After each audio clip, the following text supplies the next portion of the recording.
Hi ಎಲ್ಲರಿಗೂ. Okay, ಏನ್ ಗೊತ್ತುಂಟಾ, ಮನೆಯಲ್ಲಿ ಹೆಚ್ಚಾಗಿ ನಮ್ಗೆ ಏನು ಅಡಿಗೆ ಮಾಡೋದು ಅಂತ ಹೇಳಿ ತಲೆ ಹೋಗದಿದ್ರೆ ರಪಕ್ಕಾಗಿ ನಾವು ಯೋಚನೆ ಮಾಡೋದು ಮನೆಯಲ್ಲಿರುವಂತ ಮೊಟ್ಟೆ ಮಾತ್ರ. ಅಥವಾ ಅಂಗಡಿಯಿಂದ ರಪಕ್ಕ ಮೊಟ್ಟೆ ತರ್ತೀವಿ ಹಾಗೂ ಮಾಡ್ತೀವಿ. ಯಾಕಂದ್ರೆ ಏನಾದ್ರೂ ಸ್ಪೆಷಲ್ ಆಗಿ ತಿನ್ಬೇಕಂದ್ರೆ, ಈಗ ನಾನ್ ವೆಜ್ ಈಗ ತರಬೇಕಾದ್ರೆ ಚಿಕನ್ ಅದು ಇದು ಅದನ್ನು ಬೇಯಿಸ್ಬೇಕು, ತುಂಬಾ ಕಷ್ಟ ಅದೆಲ್ಲ ಮಾಡ್ಲಿಕ್ಕೆ. ಆದ್ರೆ ಮೊಟ್ಟೆ ತುಂಬಾ ಈಸಿಯಾಗಿ ನಮ್ಗೆ ಸಿಗುತ್ತೆ. ಅದು ಆಮ್ಲೆಟ್ ಮಾಡ್ಬೋದು, ಏನ್ ಕೂಡ ಮಾಡ್ಬೋದು, ಅದರಲ್ಲಿ ಆರಾಮ್ಸೆ ಆಗಿ ಹೋಗುತ್ತೆ, ಊಟನೂ ಚೆನ್ನಾಗಿ ಸೇರುತ್ತೆ. ಹಾಗಾಗಿ ಇವತ್ತು ನಾನು ಒಂದು ಈಸಿ ರೆಸಿಪಿ ಮೊಟ್ಟೆದು ನಿಮ್ ಜೊತೆ ಶೇರ್ ಮಾಡ್ತಾ ಇದ್ದೀನಿ. ಫಸ್ಟಿಗೆ ಮೊಟ್ಟೆಯನ್ನು ಬೇಯಿಸಿದ್ದೀನಿ, ಒಂದು 5 ಮೊಟ್ಟೆ ಬೇಯಿಸಿದ್ದೀನಿ.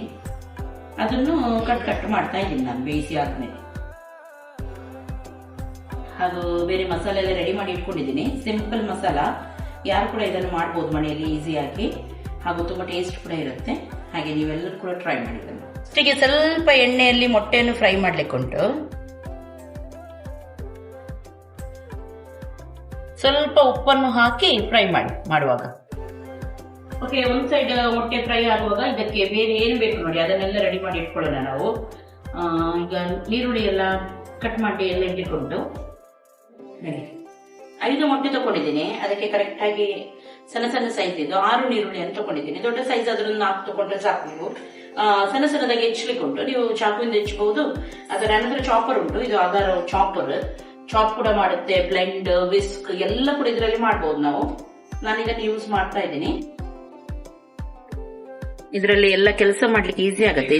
ಇಂಥ ಚಾಪರ್ ನಿಮ್ಮ ಹತ್ರ ಇದ್ರೆ ಬೇಗ ಬೇಗನೆ ನೀವು ಕಟ್ ಮಾಡಿ ಕೆಲಸವನ್ನು ಮಾಡಬಹುದು. ಇದು ಈಗ ನೋಡಿ ಚೆನ್ನಾಗಿ ಫ್ರೈ ಆಗಿದೆ. ಇದನ್ನು ಗ್ಯಾಸ್ ಅನ್ನು ಆಫ್ ಮಾಡೋಣ. ಇವಾಗ ಈರುಳ್ಳಿ ಚಾಪ್ ಆಗಿದೆ, ಒಂದ್ ಸೈಡ್ ಎಣ್ಣೆ ಹಾಕಿ ನಾವು ಫ್ರೈ ಮಾಡ್ಲಿಕ್ಕೆ ಇಡೋಣ, ಮತ್ತೆ ಬೇರೆ ಕೆಲಸ ಮಾಡಬಹುದು.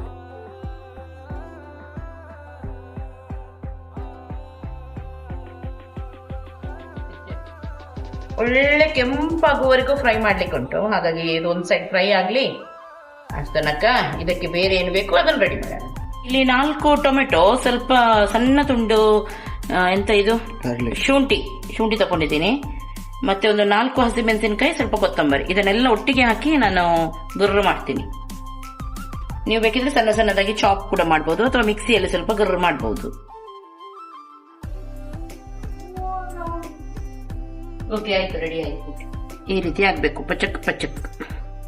ಇಲ್ಲಿ ನೀರುಳ್ಳಿ ನೋಡಿ ಎಷ್ಟು ಕಪ್ಪು ಆಗುವವರೆಗೂ ನಾನು ಫ್ರೈ ಮಾಡಿದ್ದೀನಿ. ಕಪ್ಪೆಂದ ಕರಚೋದಲ್ಲ, ಈ ರೀತಿ ಕಲರ್ ಬರಬೇಕು. ಅಷ್ಟು ತನಕ ನಾವು ಇದನ್ನು ಫ್ರೈ ಮಾಡಬೇಕು, ಗೊತ್ತಾಯ್ತಲ್ಲ. ಹೀಗೆ ಚೆನ್ನಾಗಿ ಫ್ರೈ ಆಗ್ಬೇಕಿದು ನೋಡಿ. ಒಂಥರ ಅಂಟು ರೀತಿಯಾಗಿದೆ, ನೋಡ್ತಾ ಇದ್ದೀರಲ್ಲ, ಹೀಗೆ ಬರಬೇಕು ನೀರುಳ್ಳಿ. ಇವಾಗ ಇದಕ್ಕೆ ಮಸಾಲವನ್ನು ಹಾಕೋಣ. ಸ್ವಲ್ಪ ಕೊತ್ತಂಬರಿ ಪೌಡರ್, ಜೀರಾ ಪೌಡರ್, ಅರಶಿನ ಪೌಡರ್, ಇದು ಕಸೂರಿ ಮೇಥಿ ಫ್ರೈ ಮಾಡಿ ಸ್ವಲ್ಪ ಹುಡಿ ಮಾಡಿ ತಗೊಂಡಿದ್ದೀನಿ.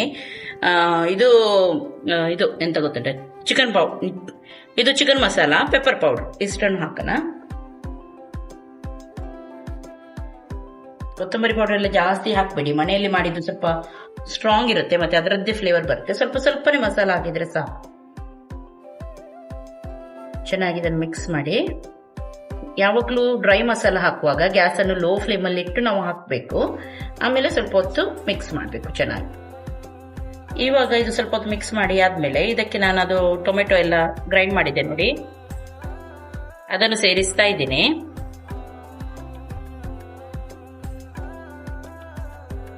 ಸೇರಿಸಿ ಆದ್ಮೇಲೆ ಸ್ವಲ್ಪ ಉಪ್ಪನ್ನು ಹಾಕಿ, ಹಾಗೂ ಗ್ಯಾಸ್ ಅನ್ನು ಇವಾಗ ಹೈ ಫ್ಲೇಮ್ ಅಲ್ಲಿ ಇಡಿ. ಚೆನ್ನಾಗಿದ್ದು ಫ್ರೈ ಆಗ್ಬೇಕು. ಉಪ್ಪು ಜಾಗ್ರತೆ, ನಾವು ಮೊಟ್ಟೆಗೆ ಕೂಡ ಹಾಕಿದೀವಿ, ಹಾಗಾಗಿ ಇದಕ್ಕೆ ಎಷ್ಟು ಬೇಕು ಅಷ್ಟನ್ನ. ಇವಾಗ ಈ ಮಸಾಲ ಒಳ್ಳೆ ಫ್ರೈ ಆಗ್ಲಿಕ್ಕೆ ಉಂಟು, ಹಾಗಾಗಿ ಇದಕ್ಕೆ ಸ್ವಲ್ಪ ನೀರನ್ನು ಹಾಕ್ತೀನಿ. ಮಿಕ್ಸ್ ಮಾಡೋಣ.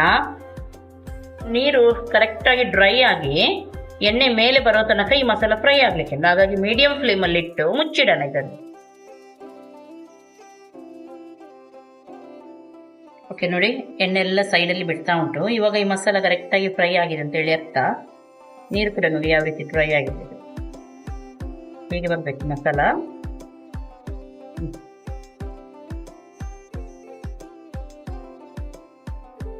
ಸ್ವಲ್ಪ ಸೋಯಾ ಸಾಸ್ ಹಾಕ್ತಾ ಇದ್ದೀನಿ, ಆಪ್ಷನಲ್ ಇದ್ರೆ ಹಾಕಿ, ಹಾಕದಿದ್ರು ನಡೆಯುತ್ತೆ.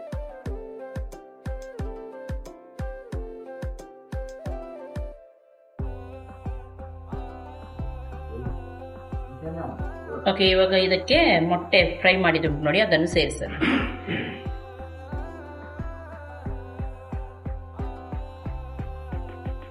ಹಾಗೂ ಮಿಕ್ಸ್ ಮಾಡಿ. ಈಗ ಮೀಡಿಯಂ ಫ್ಲೇಮಲ್ಲಿ ಇಟ್ಟು 1 ನಿಮಿಷಕ್ಕೆ ಮುಚ್ಚಿಡೋಣ. ಹಾಗೆಯೇ ಆಮೇಲೆ ಇದು ರೆಡಿ ಆಗುತ್ತೆ. ಉಪ್ಪೆಲ್ಲ ಕರೆಕ್ಟ್ ಆಗಿದೆಯಾ ನೋಡಿ ಆಮೇಲೆ ಇದು ಮಾಡಿ. ಗ್ಯಾಸ್ ಇವಾಗ ಆಫ್ ಮಾಡಿದ್ದೀನಿ ನೋಡಿ. ಇವಾಗ ರೆಡಿ ಆಗಿದೆ, ಸೂಪರ್ ಆಗುತ್ತೆ. ಒಮ್ಮೆ ಇದನ್ನು ನೀವು ಟ್ರೈ ಮಾಡಿ. ಕೇವಲ ರೈಸ್ಗೆ ಮಾತ್ರ ಅಲ್ಲ, ನೀವು ರೊಟ್ಟಿ ಚಪಾತಿ ಮಾಡುವಾಗ ಕೂಡ ಇದನ್ನು ಮಾಡ್ಬೋದು.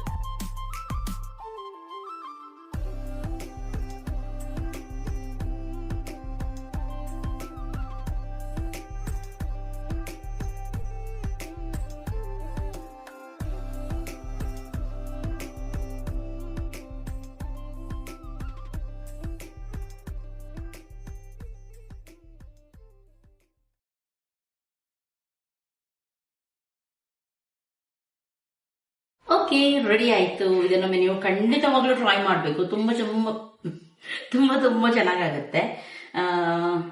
ಹಾಗೂ ಟ್ರೈ ಮಾಡಿ ಹೇಳಿ ಯಾವ ರೀತಿ ಆಗಿತ್ತು ಅಂತ ಹೇಳಿ. ಇವತ್ತಿನ ಈ ರೆಸಿಪಿ ಇಷ್ಟ ಆಯ್ತು ಅಂತಂದ್ರೆ ಲೈಕ್ ಮಾಡಿ, ಶೇರ್ ಮಾಡಿ, ಸಬ್ಸ್ಕ್ರೈಬ್ ಮಾಡಿ. ಎಲ್ಲರಿಗೂ ಟೇಕ್ ಕೇರ್, ಬಾಯ್ ಬಾಯ್.